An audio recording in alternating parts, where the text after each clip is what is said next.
वासन साहब, वो कह रहे हैं कि सीबीआई प्रेस रिलीज नहीं दे रही, सीबीआई प्रेस नोट नहीं निकाल रही, सीबीआई प्रेस कॉन्फ्रेंस नहीं कर रही।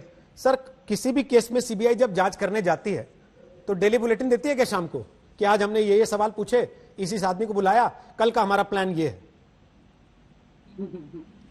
नवनीत जी, मेरी आवाज आ रही है आप तक? हाँ, अब आ रही है जी। मैं आपसे पूछना चाहता हूं, जो सवाल उठ रहा है कि सीबीआई तो जी प्रेस कॉन्फ्रेंस भी नहीं कर रही, प्रेस रिलीज भी नहीं दे रही, तो सीबीआई क्या करती है ऐसा? जब कोई जांच करती है तो रोज शाम को बुलेटिन निकालती है क्या और बताती है कि कल हम इसको बुलाएंगे?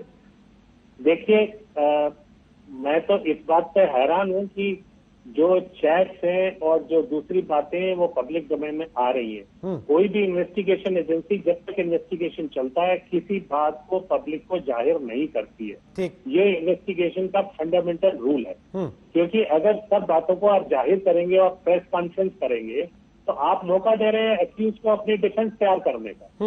और जब तक एक पुख्ता सबूत नहीं मिल जाते हैं किसी इन्वेस्टिगेशन को, वो कभी भी पब्लिक के साथ या प्रेस के साथ किसी तरह की उसके पास जो भी साक्ष्य उपलब्ध होता है उसको साझा नहीं करती और नहीं करना चाहिए।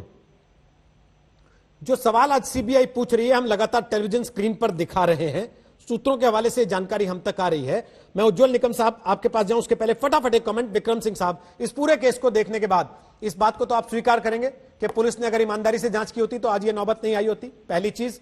और दूसरा, अब जो कुछ हो रहा है उसमें आपको लगता है कि रिया की गिरफ्तारी हो सकती है कभी भी?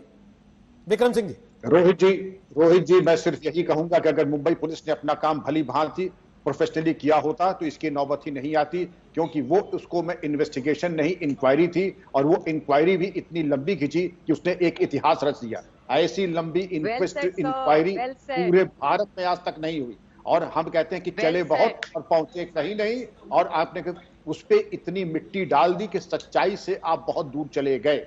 अब आपने क्या कारण थे कि आपने सच्चाई पे पर्दा डाला? दूसरी चीज, सीबीआई की एक मोडस ऑपरेंडाई होती है कि समस्त सबूत और साक्ष्य संकलन के बाद जो प्रमुख आरोपी होता है उसको अंत में उससे पूछताछ की जाती है।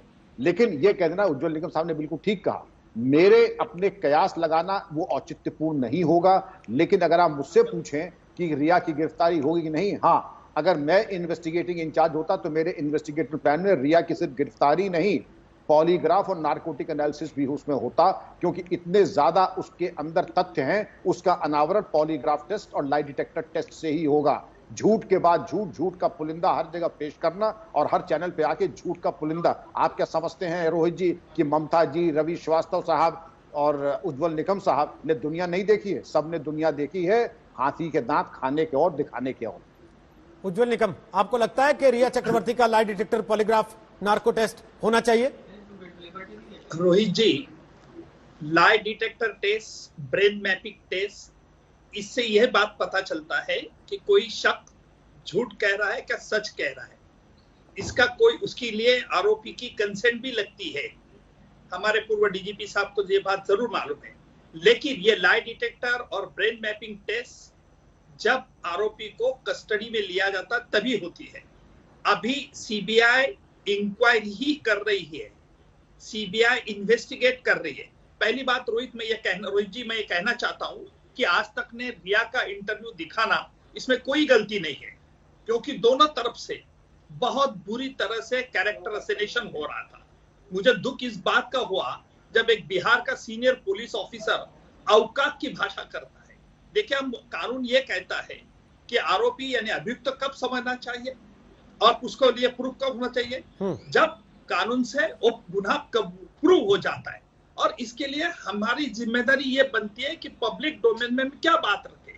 मुझे इस बात से जरूर हैरानी होगी कि कुछ इन्वेस्टिगेटिंग एजेंसी ने सिलेक्टिव लीक किया है, सिलेक्टिव न्यूज लीक किया है। अगर गुप्ता जी ने सही फरमाया है कि अगर कोई इन्वेस्टिगेटिंग एजेंसी अपना इन्वेस्टिगेशन सिलेक्टिवली लीक करती होगी तो उससे प्रिजुडिस होता है, इसको अभियुक्त को फायदा मिलने वाला है। मुझे डर इस बात का है, हर कोई किराएदार या अंकित भी कई चैनलों पर आके कई चैनल पर उन्होंने बयान दिए, क्या उनको ये समझना चाहिए था, उनको सलाह देनी चाहिए थी कि भाई आप इतने चैनल पर आप इंटरव्यू दे रहे, आपके स्टेटमेंट, पुलिस, बंबई पुलिस ने जो 174 की इंक्वायरी की उसमें जो अपना स्टेटमेंट हुआ, इसका पूरा डिस्क्रेडिट किया जाएगा। ये बात कोई ध्यान में नहीं रखता। जो महत्वपूर्ण किराएदार है, जिन्होंने इस बारे में फ्लैट में थे, उन्होंने कई बयान दिए।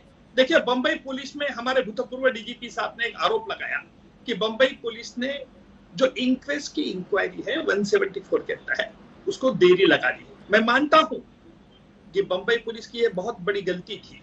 बंबई पुलिस ने आज तक 174 डेथ इंक्वायरी में क्या क्या पाया, कौन लोगों से स्टेटमेंट लिया, उन लोगों ने स्टेटमेंट बयान किया, ये किसी को लीक नहीं किया। मैं उनको क्रेडिट भी देता हूं कि आप अगर लीक करते तो उसका भी आप चैनल पे पोस्टमार्टम हम कर देते। नमस्कार, मैं हूं अंजना ओम कश्यप। हमें उम्मीद है ये वीडियो आपको पसंद आया होगा।